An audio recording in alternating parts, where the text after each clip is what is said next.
Our second and thirds, what can I say about them that hasn't already been said? They're not prepared. I'm a 49er, I bleed red and gold. I've been faithful since I was 2 years old. We bout to score quick and count another ring.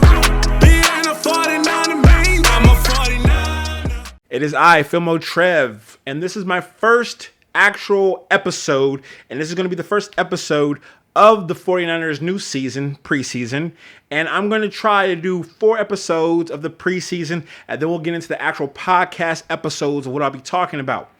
The 49ers preseason started off with a bang. I can honestly say I love what I saw from our running backs. Our running backs is not the weak link. Our offensive line, and how do I even mention?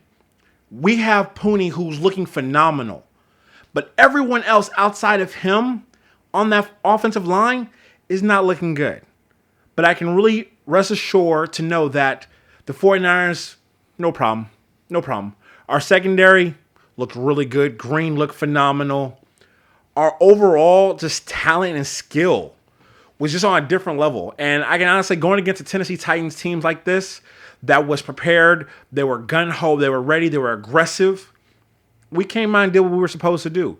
We got some plays off. Kyle Shanahan did not call any plays, which was nice to see. You know what I mean? Give the room to somebody else for the preseason game and just watch and supervise. And he got a chance to do that. That says a lot about his character as a man to allow that to happen. And let me know in the comment section, what did y'all think about Kyle Shanahan not calling no plays? I think that was a very interesting skill to allow that to happen. And for him to just let the quarterback coach, you know what I mean, who's never coached an NFL game, to get that feel, get that dirt up under his fingernails and let him recognize his capabilities and skill. I think it was really good. Really good on Kyle Shanahan to let that happen. And more so, the offense looked shaky. I can honestly tell y'all, Bell needs to be cut. Bell needs to be cut. Wide receiver Bell is not ready for prime time. He looks like he should be working at Walmart. Yeah, he looks like he should be working at Walmart for multiple reasons.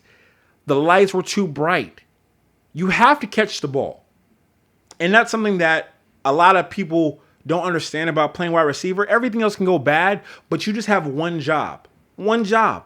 That's catch the ball. He can't do that.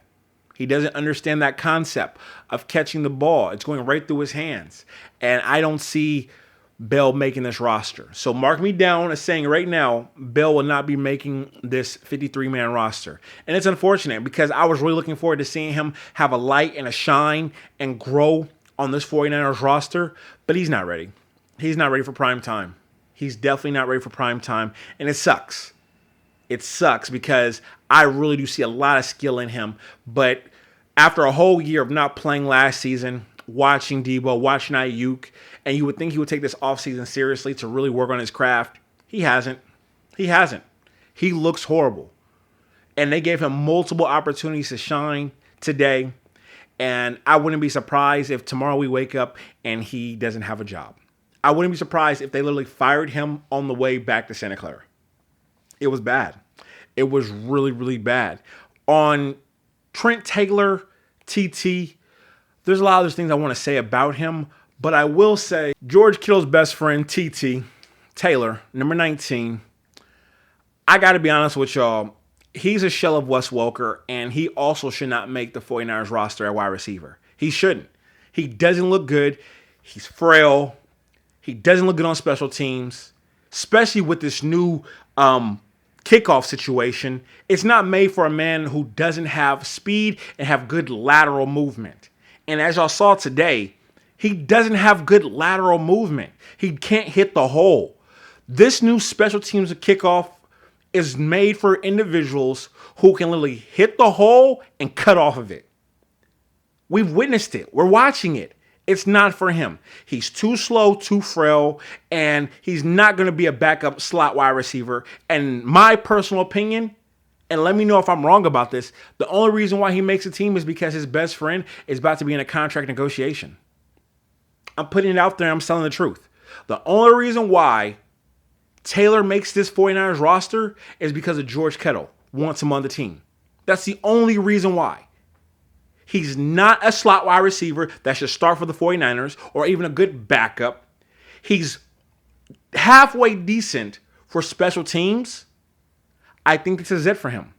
But I have a gut feeling that he's going to make the roster just because he's George Kittle's best friend and we're trying to have negotiations for George Kittle.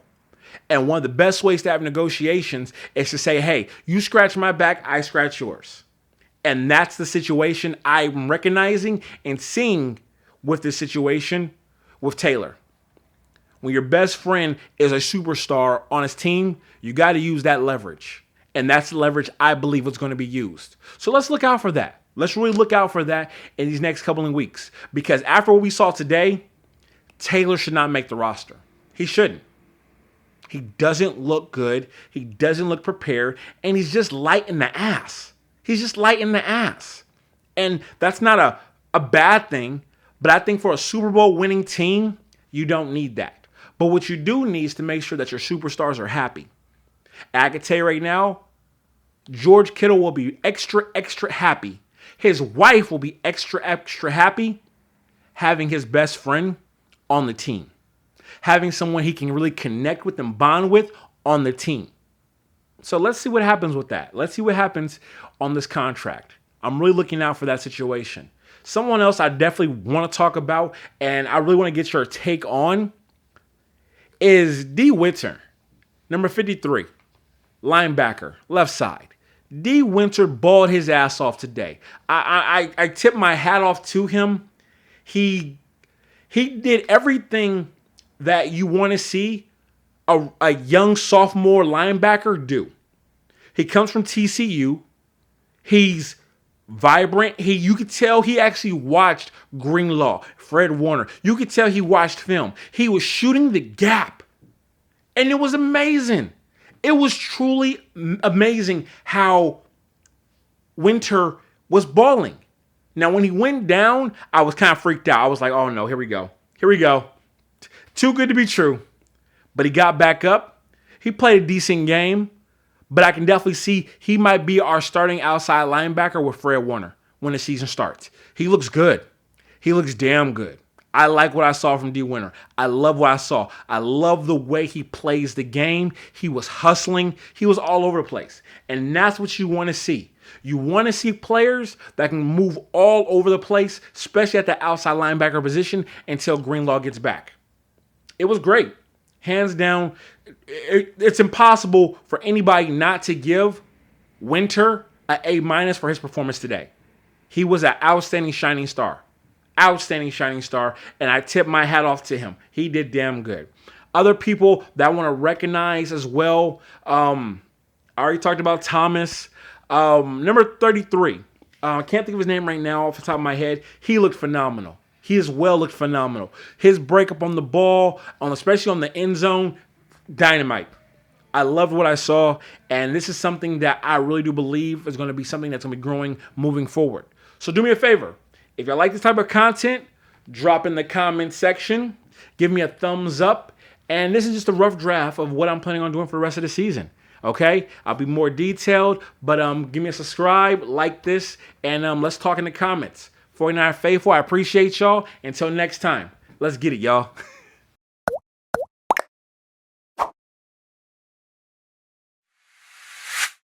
Is it wrong of me to say Avery Thomas should not make the 49ers roster?